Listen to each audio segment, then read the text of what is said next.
Nous sommes tous chrétiens, n'est-ce pas? Nous sommes tous les chrétiens. C'est-à-dire, vous croyez en Dieu, vous croyez en Jésus. Mais tout le monde croit en Dieu, c'est-à-dire les musulmans, les bouddhistes. En tout cas, beaucoup de personnes croient en Dieu. Mais nous sommes différents d'eux. C'est-à-dire, nous ne sommes pas la même chose que les bouddhistes, nous ne sommes pas la même chose que les musulmans. Pourquoi? Parce que nous croyons en Jésus, n'est-ce pas? Donc, si nous sommes devenus chrétiens, il y a des raisons. Je ne sais pas, vous êtes devenus chrétiens à travers quelle manière? Je ne sais pas. Qu'est-ce qui était passé dans votre vie et puis vous êtes devenus chrétiens? Je ne sais pas. Je ne crois pas qu'il y a aucun chrétien qui est devenu chrétien de leur naissance. C'est-à-dire, dès qu'on est né dans ce monde, on devient chrétien. C'est faux. C'est mensonge. Voilà, mon père est chrétien, ma mère est chrétienne. Donc, depuis ma naissance, je suis chrétien. C'est mensonge. Ça ne peut jamais être fait. Ça ne peut jamais être fait.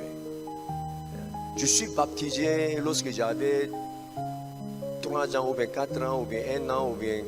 Il y a ces gens de personnes, n'est-ce pas? À travers ces baptêmes, ils deviennent chrétiens? Non, jamais. C'est le mensonge. On ne peut jamais devenir chrétien avec cette manière. C'est donc ce matin, je vais juste vous expliquer comment on devient chrétien. Voici, vous connaissez Paul. Paul, il est apôtre que Dieu a choisi. La plupart des Nouveaux Testaments, c'est-à-dire la plupart des livres du Nouveau Testament est écrit par lui, par Paul, n'est-ce pas? Donc, on peut dire que nous croyons en Dieu, nous croyons en Jésus à travers l'enseignement de Paul. C'est-à-dire, il est notre guide. Oui, Jésus est là. Oui, certains apôtres sont là. Mais nous sommes beaucoup influencés par Paul. C'est-à-dire, c'est lui qui nous a amenés en Jésus. C'est-à-dire, c'est lui qui nous a conduits de croire en Jésus. Vous comprenez? Donc, on doit voir comment Paul il a évangélisé. C'est-à-dire, il y a des personnes qui ont cru en Jésus à travers lui. Qu'est-ce qui était passé? C'est-à-dire, il a évangélisé comment? C'est-à-dire, comment il a amené les gens en Jésus? Ça, voici ici, on parle des gens de Bérée. Le verset 10, je lis encore. Aussitôt, les frères firent partir de nuit Paul et Silas pour Bérée. Voilà, maintenant, Paul, il allait à Bérée. Le verset 11. Ces Juifs avaient des sentiments plus nobles que ceux des Thessaloniques. Ce passage nous a parlé de le caractère des gens de Bérée. Ils sont comment? Ils sont quel genre de personnes? Ils sont nobles. C'est-à-dire, on doit les respecter. Pourquoi?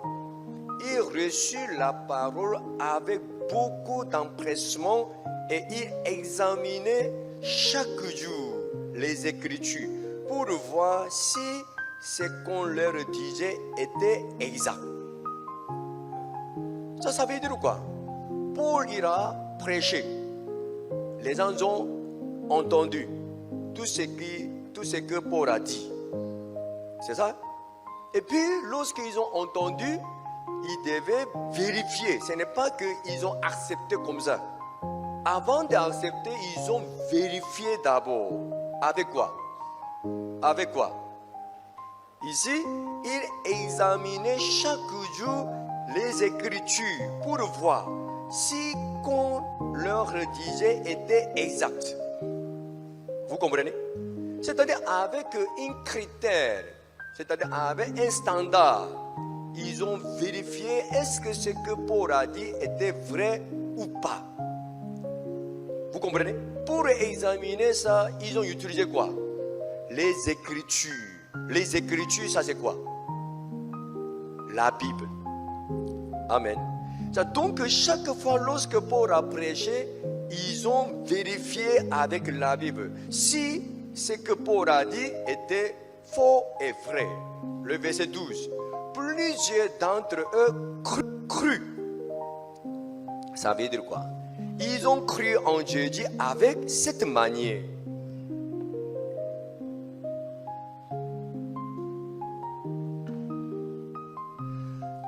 C'est-à-dire, si vous n'écoutez pas la parole, vous ne pouvez jamais devenir chrétien. Si vous n'écoutez pas la parole de Dieu, vous ne pouvez jamais croire en Jésus. Voilà, depuis ma naissance, je suis devenu chrétien. Tout est mensonge. La Bible nous a dit quoi? Si on est né dans ce monde, on est né comment? On est né pécheur. Dès qu'on est né dans ce monde, on est né pécheur. La Bible nous a dit que péché s'en va où? Hein? L'enfer. Péché s'en va à l'enfer. Voici cet enfant qui est né doublement. Il a 1 an, il a 2 ans, il a 3 ans. Il comprend. Il comprend. Il comprend ce qu'il entend. Il ne comprend pas. Hein? La Bible nous a dit que pour devenir juste, qu'est-ce qu'on doit faire? On doit naître de nouveau. On doit devenir la nouvelle créature. Pour devenir la nouvelle créature, qu'est-ce qu'on doit faire? On doit écouter la parole. La parole de quoi? La parole de qui? La parole de Dieu, la parole de Jésus. C'est-à-dire, à travers la parole, on peut naître de nouveau. C'est-à-dire, nous pouvons devenir la nouvelle créature. Vous comprenez? Amen. Ça, c'est ce que la Bible nous enseigne. Voilà un enfant qui est né, il est baptisé. Il s'en va au paradis. Quel mensonge ça? Est-ce qu'il est né de nouveau? Non. Non. Pour aller au paradis, on doit naître de nouveau. Celui qui est né dans ce monde ne peut pas entrer dans le royaume de Dieu.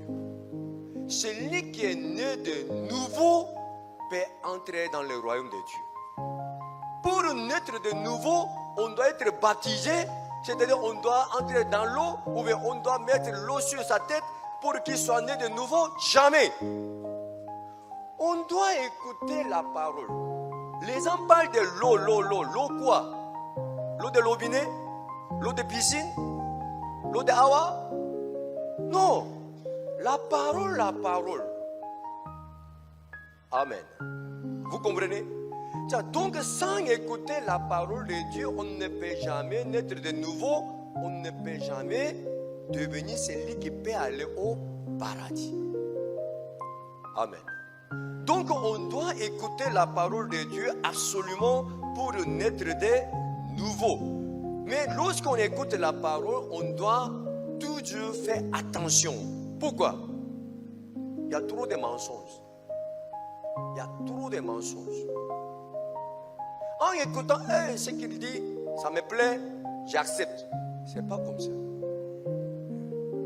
Pour vérifier est-ce que ça c'est vrai ou pas, est-ce que nous-mêmes nous devons devenir les standards? Non, nous ne devons pas devenir les standards. Qu'est-ce qui doit devenir standard? Les Écritures, la Bible. Amen. Vous comprenez? Avec ces standards, avec cette base, on doit vérifier. Est-ce que ce qu'il dit est vrai ou pas? Exactement. Amen. Vous comprenez ce que j'ai dit? Et puis si nous ne connaissons pas la Bible parfaitement, exactement, forcément on doit accepter les mensonges. Donc on doit lire la Bible, on doit connaître la Bible exactement. Ça c'est vrai. Ça c'est vraiment important. Ça c'est vraiment important. Je remarque que parmi les chrétiens, Il est rare de trouver un chrétien qui lit la Bible chaque jour. Il est rare de trouver un chrétien qui a lu la Bible depuis Genèse jusqu'à Apocalypse. Il est rare. Celui qui a lu la Bible depuis que vous êtes devenu chrétien jusqu'à aujourd'hui, au moins 5 fois, levez la main. J'ai lu la Bible au moins 5 fois.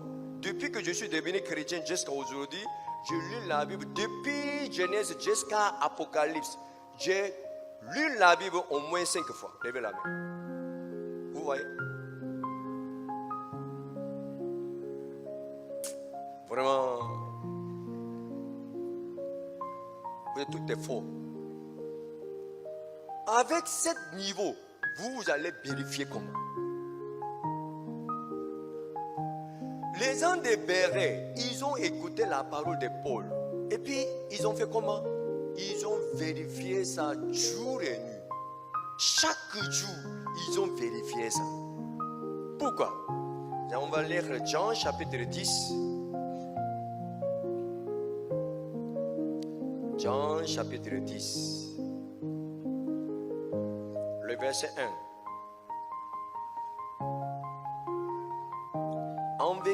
En vérité, je vous l'ai dit, celui qui n'entre pas par la porte dans la bergerie, mais qui y monte par ailleurs, est un voleur et un brigand. Mais celui qui entre par la porte est le berger des brebis. Le portier lui ouvre et les brebis entendent sa voix. Il appelle par leur nom les brebis qui lui appartiennent et il les conduit dehors. Ça, le berger il est qui? Le berger il est qui? Hein? Le berger il est qui? Le verset 4. Lorsqu'il a fait sortir toutes ses propres brebis, il marche devant elles et les brebis les suivent parce qu'elles connaissent sa voix. Elles ne suivront point un étranger, mais elles fuiront loin de lui parce qu'elles ne connaissent pas la voix des étrangers. Jésus leur dit cette parabole, mais ils ne comprirent pas de quoi il leur parlait. Jésus leur dit encore, en vérité, je vous l'ai dit, je suis la porte des brebis. Tous ceux qui sont venus avant moi sont des voleurs et des brigands, mais les brebis ne les ont point écoutés. Ça maintenant la Bible nous a dit quoi?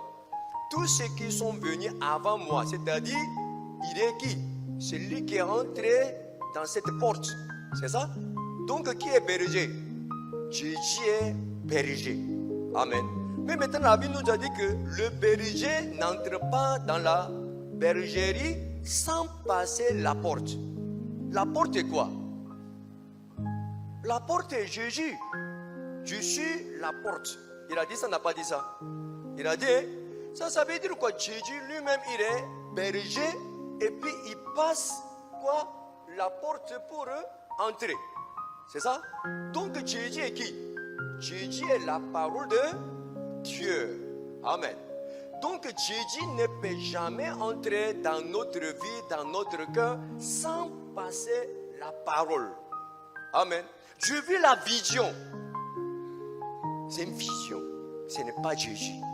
Jésus m'a appelé dans mon rêve. C'est ton rêve, ce n'est pas Jésus. Jésus ne peut jamais entrer dans notre vie sans passer la porte.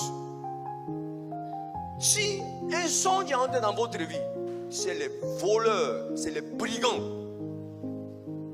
Le berger, Jésus ne peut jamais entrer dans notre vie sans passer la porte. Je suis devenu chrétien parce que j'étais malade, vraiment j'étais en train de mourir, mais un pasteur est venu, il a prié pour moi. Depuis lors, je suis devenu chrétien. Tu es faux chrétien. Jésus ne peut jamais entrer dans notre vie par la guérison de la maladie. Jésus entre dans notre vie par la parole. Vous comprenez? Donc si vous avez accepté Jésus, si vous avez commencé à croire en Jésus par d'autres manières, tout est faux.